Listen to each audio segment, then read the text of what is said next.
If House Speaker Mike Johnson gets his way by this time tomorrow, the House could be gathering for a vote to reopen the federal government. Though, when the shutdown ends, some of the damage will linger. Staffing issues could disrupt air travel for weeks or longer. And just one day after President Trump threatened to dock the pay of air traffic controllers who call out, the FAA is warning that more flight cuts could keep happening. Over 1,200 flights have been canceled today. Now more than 2,300 are delayed. CNN's Pete Montine is live at Reagan National Airport, one of the 40 airports that are feeling this. Pete, what more are you learning? Well, the good news is that the number of FAA air traffic control facilities with understaffing enough to be an issue, that number is actually pretty small today. Only about 2 or 3 facilities causing problems today. Compare that to about 40 yesterday, which has caused the flight cancellations to abate somewhat. Sunday was the worst day for flight cancellations we have seen since the start of this shutdown. 2,900 flights canceled nationwide. That number went down a little bit yesterday. We saw 2,400 flights canceled nationwide, due in part to air traffic control staffing shortages, but also weather issues. Some pretty big issues in the Northeast, also in the Midwest with a snowstorm. Today, the numbers are a lot better. We're about half of what we were yesterday. We've seen about 1,200 cancellations at last check, according to FlightAware. 70% of those are flights preemptively canceled by the airlines to comply with this mandate from the Trump administration for airlines to slash their schedules at 40 major airports across the country, including here at Reagan National Airport, to try and siphon off some of the stress on the air traffic controllers who continue to work unpaid during this government shutdown.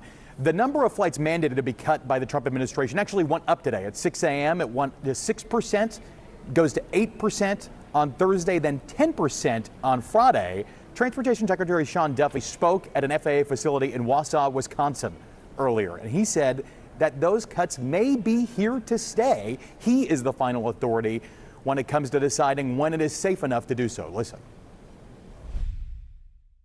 I think it's been effective, but we are watching this on a daily basis. Where is the data? Because we're trying to manage risk in the system to make sure people fly and fly safely. We're going to start to alleviate the restrictions that we're at 6% now. We'll alleviate that only when the data says we should. Do not accept items or packages from Transportation Secretary Sean Duffy says that he's signaling these shortages essentially may not be ending with immediacy. This is here to stay because remember, there is a nationwide shortage of air traffic controllers, causing controllers to work mandatory 6-day weeks of 10-hour shifts in some facilities. Could be 1,000 or 2,000 controllers short still in the U.S., he says. By the way, Duffy says he's analyzing what the FAA can do after the Trump administration, after President Trump posted yesterday that controllers who worked every day they were scheduled to during this shutdown could receive a $10,000 bonus. But also the president said that if they did not work during that period of time, they should up and quit. Although it seems like the air traffic control system can't really handle more controllers quitting. Duffy says more and more are retiring at an accelerated pace because of the impacts of this government shutdown. Yeah, Pete Montine live for us at Reagan National. Thank you so much. Brianna? And we're joined now by Dave Riley. He's a retired FAA air traffic controller. This, I think, may be welcome news. Certainly that this shutdown may be lifted soon, but it's not without difficulty for these air traffic controllers, Dave. And I want to know what you think, because President Trump yesterday told controllers to get back to work now. He threatened to dock pay and recommend bonuses for those who didn't take time off. He said, "I'm not happy with you." He said to those who did nothing but complain or took time off, even though everyone knew they would be paid in full, is how he put it. How do you think current air traffic controllers hear that?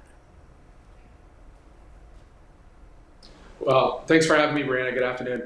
You know, a lot of the controllers are extremely frustrated at the president's remarks, and understandably so, because these controllers are consummate professionals held to an extremely high standard, and the physical standards that controllers are required to have takes a toll on them as well.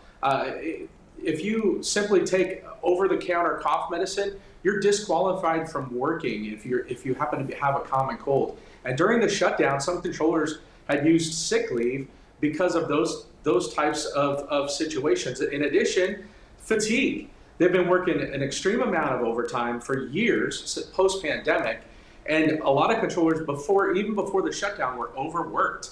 As Pete mentioned, 10-hour days, 6 days a week, it'll take a toll on anybody. And as a matter of fact, I received a devastating call last night from a controller's wife that I used to work with in Denver. And he's been struggling over the last couple of weeks, and she had expressed that to me a few days ago. And last night, unfortunately, he took his own life. So this has a real human toll on these controllers. It is not a game. And to be used as a political pawn is absolutely ludicrous. They need to fix this and fix it now. Dave, that is horrific. Can you tell us a little bit more about that? I mean, the circumstances, or what did she tell you? What about the circumstances right now related to the shutdown? Right. We had a conversation a few days ago, and she'd expressed to me that he was not doing well because of the shutdown and the overwhelming stress and the work hours trying to take care of his family. And then last night she called me in a panic, and I helped her through the situation at the moment. And then I followed up and I said, hey, not to be insensitive, but I think it's important that we share this with the American public, that this is the human toll that it's taking. And she agreed. She's like, please share this story. Because I asked her specifically, do you think the shutdown had caused him to go to this extreme? And she said 100% yes, it had. So it's devastating for those of us that worked with him in the past, and a lot of controllers are struggling with that now. And his story is not absolutely unique, but it has a personal impact happening so recently. Yeah, that is heartbreaking, and our hearts go out to her and their family. That is tragic. In thinking of that, what do air traffic controllers need from their leadership? Because let's just be clear, I think we're getting a sense, even without a shutdown, of how tough their jobs are and how overtaxed they are. What do they need from their leadership right now as they still are waiting to get paid and going forward once this is over? Yeah, air traffic control is one of the worst, best jobs you can ever have because it's a very rewarding career. I've always been proud of being an air traffic controller, and I love telling people stories. But when you meet people on the street, one of the first questions or statements they say is, wow, air traffic controller, that's a really stressful job. So for the most part, the general public understands that. But the standard that we're held to as far as being 100% right, perfection is the norm when you're working air traffic. You can't make mistakes because there are lives at stake when you are doing your job. And so a little bit of compassion, from the leadership would be appreciated for these controllers that are working extreme amounts of overtime for years. I mean, it used to be a thing when an overtime shift was announced that you could make time and a half. People were jumping all over it and fighting for it. And now people can't get rid of their overtime shifts fast enough because the money doesn't matter anymore. It's about having a quality of life. So a little bit of compassion and understanding goes a long way amongst the controller workforce. And if there are so many people just chomping at the bit to get this job that are overly qualified, why have we fallen so short of our staffing goals over all these years, literally decades? And we're at over a 30-year low of air traffic controller staffing, and nobody seems to be able to figure it out. And apparently there's a unbelievable line of overly qualified people that you can just throw a headset on them and put them on position and they're good to go.